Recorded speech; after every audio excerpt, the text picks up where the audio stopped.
interesting subtopic around people-based marketing is how it's going to be impacted in the world of brand marketing. And when you talk about brand marketing, you have to start with television. So a lot of the use cases around people-based marketing are really focused on performance. But there is a place in how people-based approaches are going to be important in the unification of TV and video.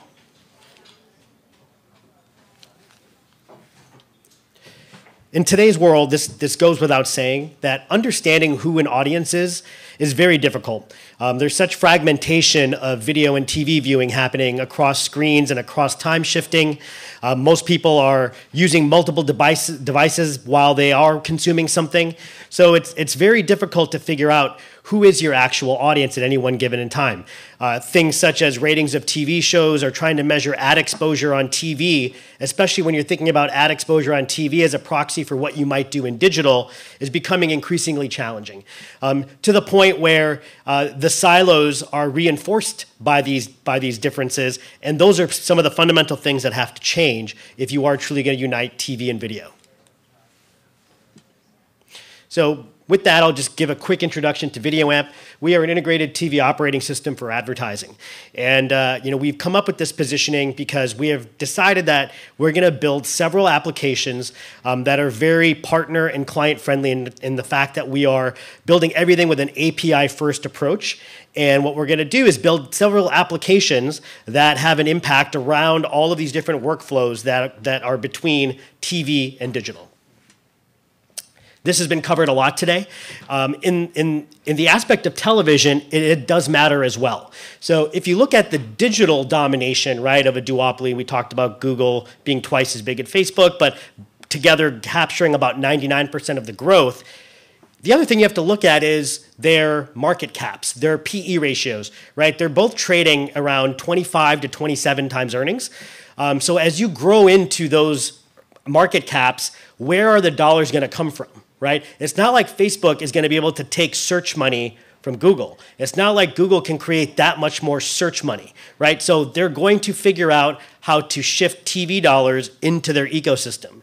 It's basically inevitability, right? So the opportunity to bring these big players in with the other big players, right? The other thing we talked about earlier was a lot of consolidation, right? You have AT&T, Verizon, and Comcast, right, as the sort of three traditional players that are aggregating content and distribution. You have Facebook and Google obviously controlling audiences and investing in content. And now you have Amazon, who's sort of the third horseman on the digital side. So you now have 6 horsemen of the apocalypse that are going to control pretty much all attention, content, media, and distribution. How the rest of the ecosystem underneath that plays in has a lot to do with how we embrace people-based marketing approaches.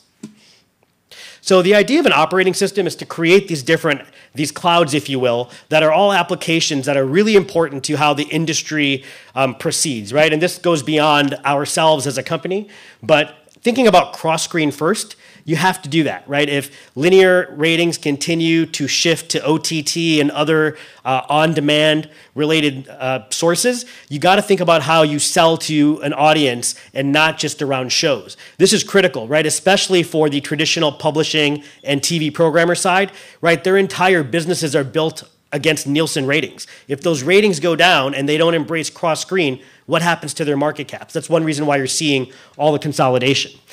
Automating the upfronts. If 20 billion out of the 75 billion in TV is traded up front, then how do you start applying digital data and people-based methodologies to the upfronts? That is now starting to happen. And that is a critical step to be able to go to cross-screen. So you have to start at the tip of the spear, and then you can move cross-screen from there. Focusing on software and not transactions. There's been a lot of talk around the value system within the whole media ecosystem and who's creating value and who's not. If you start to focus on software and not just paying people for pieces of transactions 30, 40 times, you can start to build more value, and that's going to help reinforce the overall market. And by using data, you're going to create more efficient markets. Rather than relying strictly on sort of old school negotiation or the perceived value of content or the perceived value of someone's data versus another, it should be about data interoperability and how efficient you can make markets based on that data. So when it comes to uniting TV and digital, I think it's pretty clear that the digital world is not going to adopt the TV model, right? We're not going to be selling against age and gender against a panel proxy of what that audience was. What needs to happen is that television needs to be more like digital, but the good parts of digital. So using things like first-party data, verified offline data, credit scoring data that's been onboarded into digital identity. A lot of that's been talked about today in terms of the data roadmap of creating a valuable enterprise. That's what should be the centerpiece of how TV and video unite, that you're making a new common denominator for TV and video, and that is a high-quality digital data segment. So with that, when you're entering sort of the new age of TV and how it moves to cross-screen, you talk about doing allocation. So if you're creating upfront transactions between advertisers and content owners, and you spend $20 billion a year, can you apply digital data to that $20 billion and reallocate those commitments? That's going to be a very important step in towards moving to a cross-screen market, because now you're using a digital denominator to figure out how to allocate TV. And then you have a more efficient use of TV dollars, which will then allow you to create data-driven scatter private marketplaces, right? So what you don't get in the upfronts, how else do you buy in linear? You can buy addressable, you can buy video on demand, or you can just buy straight linear. But if you're using the same digital proxy for all of that, it becomes a much more intelligent market. And then you move to cross-screen incremental, right? The digital part of upfronts is growing, right? You have the new fronts for the digital-only players, and then you have the traditional broadcasters who have an increasing amount of their inventory available on OTT and digital environments. You now have the same digital common denominator, allocating the upfronts, moving into the scatter market, and going into cross-screen, all using a common people-based digital data set.